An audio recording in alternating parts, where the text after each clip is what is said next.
Hello everyone, it's Shane Kanto, your Wasteland reviewer, and I'm here to review Mission Impossible Fallout. So this is the sixth film in the Mission Impossible series, and this is the first time that they've brought back a director, Christopher McQuarrie, who did Rogue Nation, and this franchise in general has been getting better and better and better as it went along. Looking at you, Mission Impossible 2.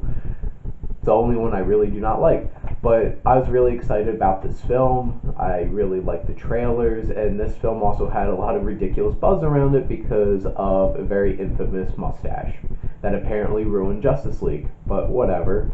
And obviously this is starring Tom Cruise, who's completely insane and still does all of his own stunts. He shattered his ankle making this movie, and I have to say, this is one of the best action films I've seen maybe ever. And honestly, this is probably my favorite Mission Impossible film. And a lot of that hangs on Tom Cruise because he has a lot of natural charisma and he does all of his own stunts, and it makes it feel so real and keeps you on edge because you know this person's really doing these things. It's not a bunch of CGI blobs doing stuff. It's Tom Cruise doing all these crazy stunts and it feeling so real and gripping, and the action's amazing. There's so many great action set pieces in this film, whether it's there's a part where they were doing a dive out of an airplane, which felt like all one shot, which I don't even know how they did that shot to begin with. And then you had this amazing motorcycle chase through Paris and helicopter chase and Tom Cruise running across tops of buildings in London, doing his two most important Tom Cruise things is running and riding motorcycles. And honestly, this film was extremely thrilling.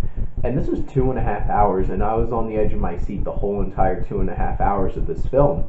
And this film really incorporated a much larger emotional element that some of the other films have incorporated.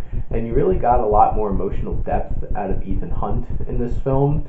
And I think that was a really good thing because it helped this film stick out compared to some of the other ones. And honestly, it was a very intriguing and exciting story with a lot of twists and turns and really taking advantage of the unique natures, aspects of the different Mission Impossible films with the whole masking other people's faces and utilizing that to great effect. And Christopher McQuarrie really shot the action impeccably. There's an amazing fight scene that they show in the trailer with Henry Cavill loading his his hands like he was about to destroy something, and that fight in the bathroom was shot so well, and the pace was amazing because this kept going and didn't let up for 2.5 hours.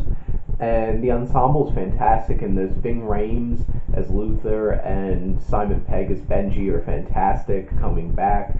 They're great supporting characters. Alec Baldwin was enjoyable. Henry Cavill was really good in this film as Walker, who is this other agent. And the scenes that he really got to be physical were really impressive. And then you have Rebecca Ferguson coming back as Elsa, and she's a great addition to this film, and I felt like her and Tom Cruise's chemistry was fantastic. And then Sean Harris comes back as Solomon Lane, and he's as creepy and unnerving as he was in the last film, and is a great villain for this film. The music by Lorne Balfe is fantastic. I love the music in the Mission Impossible films, and obviously everyone does their own rendition of the Mission Impossible theme. And Rob Hardy, who did some A+ cinematography in this is incredibly well shot and a beautiful looking film. And I was really impressed from a technical standpoint with how this film was put together. And honestly, there's only a couple mild gripes that I have with this film. Like being a Mission Impossible film, there's going to be exposition, and I like this is your mission, stuff like that, but then there's scenes where they're all just sitting around literally talking back and forth. It's like, this is where the plot's going, this is why this person's important. It's just like some of those scenes were a little boring, where it's just like, okay, I see there's just going back and forth telling us, the audience, exactly what's going on. And then time logic, because anytime you have a ticking clock that says 15 minutes on it, that definitely felt way longer than 15 minutes all that stuff was going on. But besides those two things, this is a really incredible action film, a really incredible film. And if you're into action films, You should totally go see this movie. I warn you though, if you're not up on your Mission Impossible films, you'll get lost. Honestly, there's a lot of baggage being brought into this film, and I saw this in Dolby Cinema. I really wanted to see it on IMAX, but the times really didn't work for me. But the sound was incredible, the sound mixing and everything, especially the motorcycle chase where you hear boom, things zooming past your head was nuts. But this is really something that should be enjoyed in a theater. So if you're even a little bit into action films, go check this out. This is a fantastic film, and thank you for watching your Wasteland Reviewer.